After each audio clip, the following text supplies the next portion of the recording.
While I'm talking, there's a book that and then I'll be done. There's a book that I picked up called Unlocking the Heart of an Artist. Mm. And it's by Matt Tomney, I think, Tommy.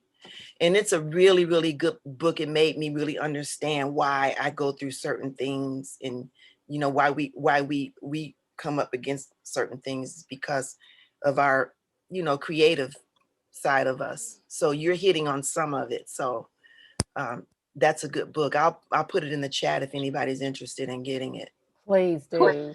I love that. And there are several good books. I went through, the lady that was married to Scorsese. I can't think of her name, but she's written that book. And I'll send you that in the recap. But it's a wonderful book on creative blocks.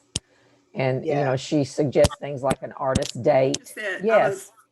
I went through a period back in the fall of severe depression.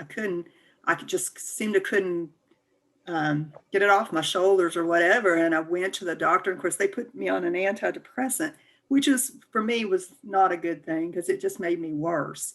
And so it took me a while just to get off of it. But I had problems with my knees, so I couldn't run. So once I got through that, and I'm starting to get back into that to exercising, it just has lifted my spirits. But I was just frustrated, not only that I couldn't do my art, it takes away. But I think we get into habits sometimes, and we just get so far removed from what we really want to do, and we have to really battle that and try to live a clean life, because if there's even foods and things that we get, sugars and glutens or whatever our body's not processing right, that can just take us away in our mind as well as in our body.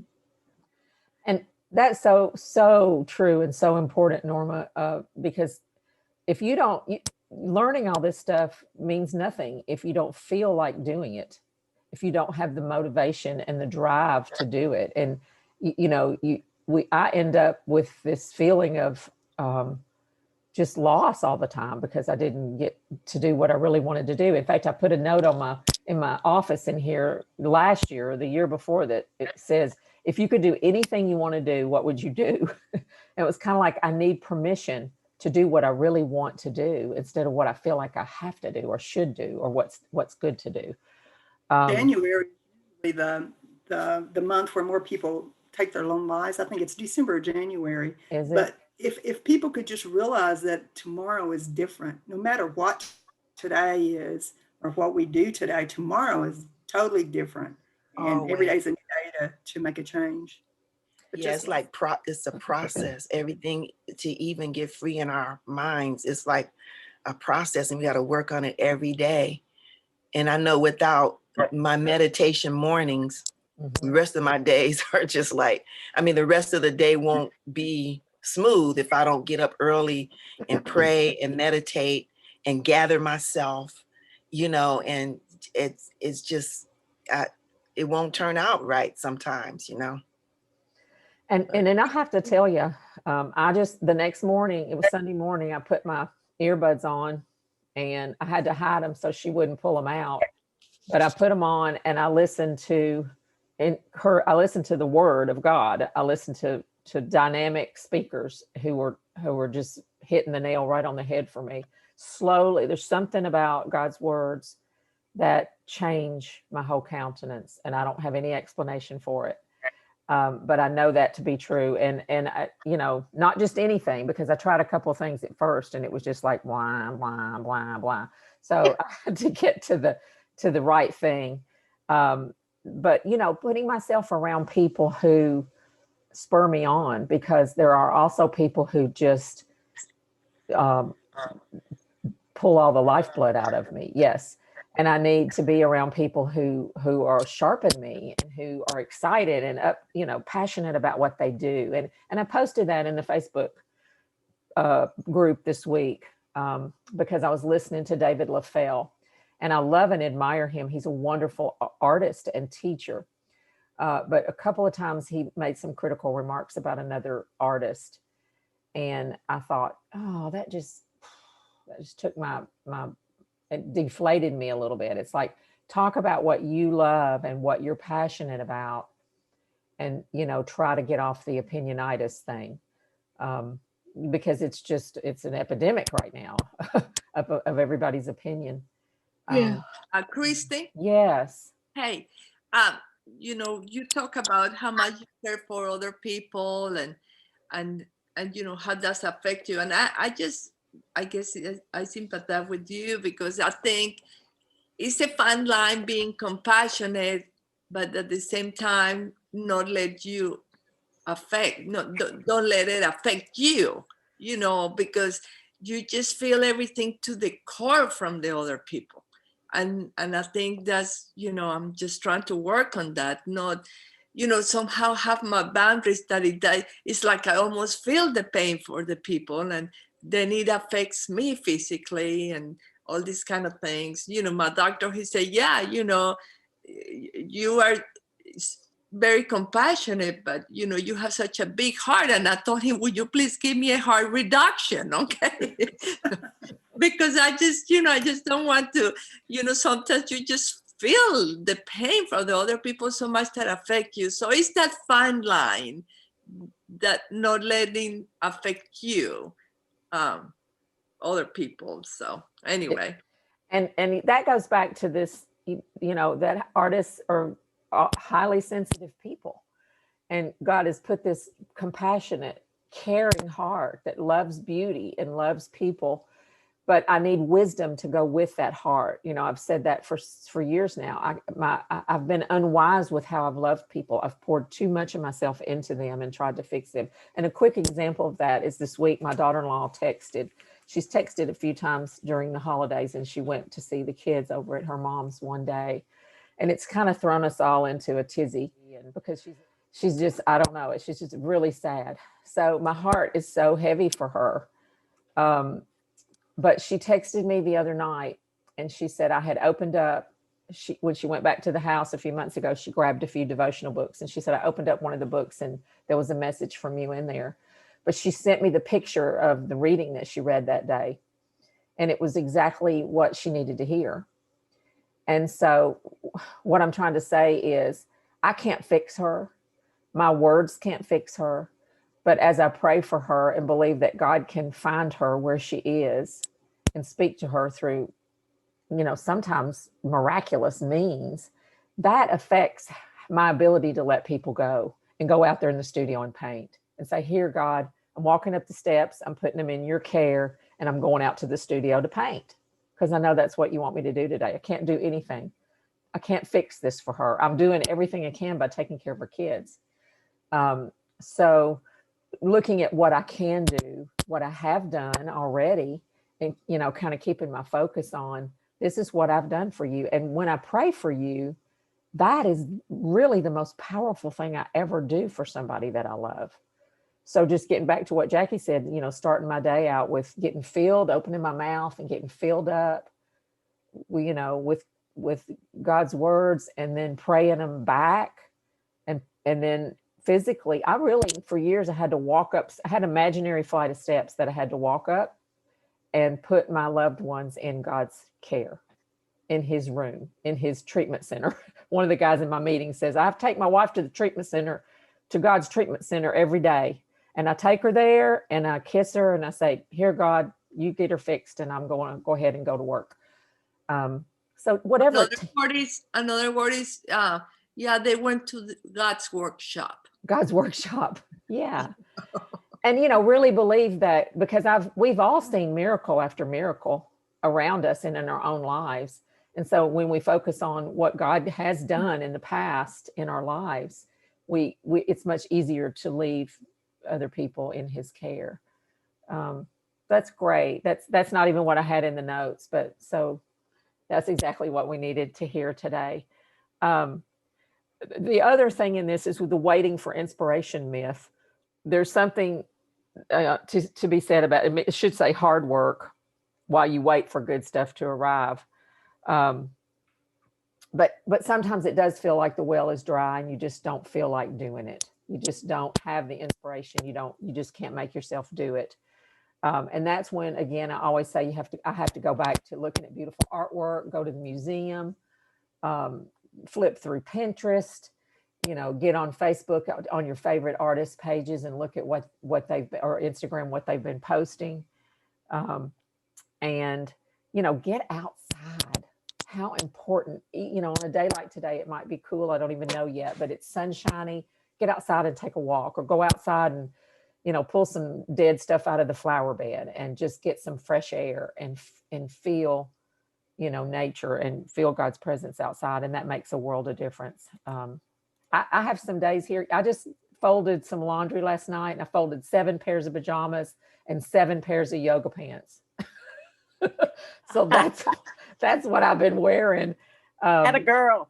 And Mark has like 3 things that he's been wearing: board shorts and something else. But me, I have all these extra these clothes I'm wearing. I'm not even wearing. And I told Norma I have earrings on today. I had to poke the hole through. It was almost grown up. I hadn't had earrings on in so long. Here's the thing that was posted on Facebook, and I'm going to put this in the recap. I'm going to send it to you because it's so good. It's just a great little thing to tuck away even on your phone. Some depression tips. And this was from one of my friends that's in recovery, and I loved hearing this from her because she had a hard road. Take a shower, not a bath, a shower. Use water as hot or cold as you like. You don't even need to wash. Just get under the water, let it run over you. Even sit on the floor if you have to. And one of my sweet friends talks about how the slime of the world, when she gets slimed, she said, I take a shower and I just imagine washing all that slime off and then watching it go down the drain. If somebody said something ugly or whatever. Then it says moisturize everything, whatever lotion you want, unscented, dollar store, fancy, 48-hour lotion that makes you smell like wildflowers, whatever, but put it on your whole dermis. Put on clean, comfortable clothes, yoga pants if you want to. Your favorite underwear. I'm glad there's no boys on here. Lacy, whatever. Drink cold water. Use ice if you want. Some mint or lemon. But, I'm thinking, what does that do? But I guess it just kind of wakes up your metabolism in your body. And I never thought that's a simple thing. But I'm drinking hot tea right now, and it makes me want to get in the bed. So I'm guessing the opposite will kind of rejuvenate you a little bit. These are simple things. Clean something. And I did a class many, many years ago by a lady named Florence Littauer, and it was on your personality tree. But she also talked about depression, and she said, clean out a drawer in your kitchen. Drag yourself in there, clean out that one drawer and organize it. And even if it's the smallest drawer, the smallest junk drawer, clean it out, and just looking at that organized drawer will lift your spirits and make you feel better. Blast music. There you go, Jackie. Listen to something upbeat and dancey and loud that's got a lot of energy. Sing, dance. Even if you suck at singing and dancing, do it anyway. Make food. Don't just grab a granola bar. Take time to make food. Even if it's ramen, add something special to it, like a soft-boiled egg or veggies. Prepare food, it tastes better, and you'll feel like you accomplished something. So again, these are just simple things. There's one more page. Make something. And here again, gets right back to us in art. Just listening today will make a difference. But if you actually go in there and turn on your computer, I know your computer's already on, but if you actually do something or draw or do some kind of art today, create. And that's a natural way. I think that's probably what's rescued me all these years from being in the hospital, with severe depression, is that I always have projects. Every direction I turn, I have projects, and I get excited about them again, and it lifts me up out of the funk. I'm going to pause for just a second. Anybody have a comment on anything I've said so far? I think these are great suggestions. Oh, good. I'm glad they're helpful. All work. But I heard that I can't remember what it was about the shower, but somebody said, I can't remember what it was, but it was something good. A cold shower would just wake up everything in you, which I have to do it gradually. I can't do that too quick, but but all of these are really good. The dancing frees me. This music and everything, I just feel more freer. It's gone. Like it's gone now. It's like you shake it out. It's like you. Yeah. you wake up all your Yeah. cells in your body, and even just, you know, moving. I do shoulder rolls a lot because all my stress kind of goes this way. And when you do art, everything kind of turns in, like, even if you sit at the computer for a long time, everything sort of turns into this big mush right here. Yeah. Push your shoulders back and open up this whole area. Your serotonin will start to flow. Seema can probably tell us a lot about that. So again, go outside, take a walk, sit in the grass, look at the clouds, smell flowers, put your hands in the dirt, feel the dirt. My son, when he went through that psychosis and that mental breakdown some years ago, he does karate. And there was something in his karate that he learned about being barefooted in the dirt and the grass. And I can't remember exactly what it was, but I remember he did that a lot after he came out of the hospital. He would go outside and walk around in the backyard in the grass. And there's something that happens with the bottom of your feet. I honestly don't know what it is. If anybody knows, wave at me. But so that is actually called earthing. You know, our body is full of electrical charge. So, you know, even at home, I do not wear closed-toe shoes. You know, winter time is okay. But if you are not walking around or standing, I literally remove my socks as well, so that your feet are touching the ground, you know. So it's almost like a de-earthing, you know, because our body has electrical charge. So when you walk barefoot, especially outside on grass, I mean, it really neutralizes all the electric current on your body. I Wow. believe that. I believe that because I had a friend in Charlotte that does, I forgot what it's called, but she can touch points in your feet. She would rub my feet. Oh my goodness, the best thing ever. And she would touch parts of my feet and she would identify the big toe is something up here. I can't It's remember. reflexology. Yeah, Yeah, that's what it is. Reflex. And you can actually, when she touched your feet, you can actually feel it somewhere in your body. So, and it is relaxing. That's very good. Wow. That's awesome. And you know, I'm always open and interested for things we're here because we want to learn and we want to know what to do differently. So awesome. Thank you so much for that. Call somebody, you know, connect with people. For so many years, I was a slave to the phone, especially being around families of addicts. I had a lot of people that called that wanted me to be their sponsor. And I had girlfriends that would call and talk to me for hours and hours. And I couldn't be rude and say, hey, I got to go. So I got to kind of adverse to the phone to where I didn't want to talk on the phone very much. But honestly, connecting with somebody, just touching base. And I talk to my sister every morning and exercise with her. And I can't tell you what a difference that makes in my life. But connect with people, and even just emailing or just some kind of connection with somebody is so important. And even if you don't say much, if you just listen, but make a connection with the outside world. And this last one, some of you guys are more into this than me, but cuddle with your pets. We don't have any pets. We have the grand dogs, and that's kind of like, I'm ready for them to go when they go. But I'm a baby person, so I cuddle with my baby. But pets are very therapeutic and very important to our lives. Amen. There you go. Even, you know, taking pictures of them, and some of you do artwork of your pets. So I love this last little statement. In case nobody's told you today, I love you and you're worth your weight and then some in gold. So be kind to yourself, and most of all, keep pushing on. And I was on a Bible study last night about dealing with disappointment. And one of the things she brought up was a little Purple Heart. And she explained, you know, about the Purple Heart medal. And of course, we all know it's a medal of courage that's given for an act of bravery or acts of bravery. And she said, I know that you guys all have hard things going on in your life, that you have the Purple Heart. I'm so proud of you for being so courageous, and that God is saying that about us, that you have gone through some really hard times, and I'm so proud of you. And so I think we all, no matter how old we get or how many times we were told as a kid, or maybe we were never told as a kid that somebody was proud of us. I think just imagining that God says that to us, I'm proud of you. Oh, look there. Jackie's got her baby there. Oh,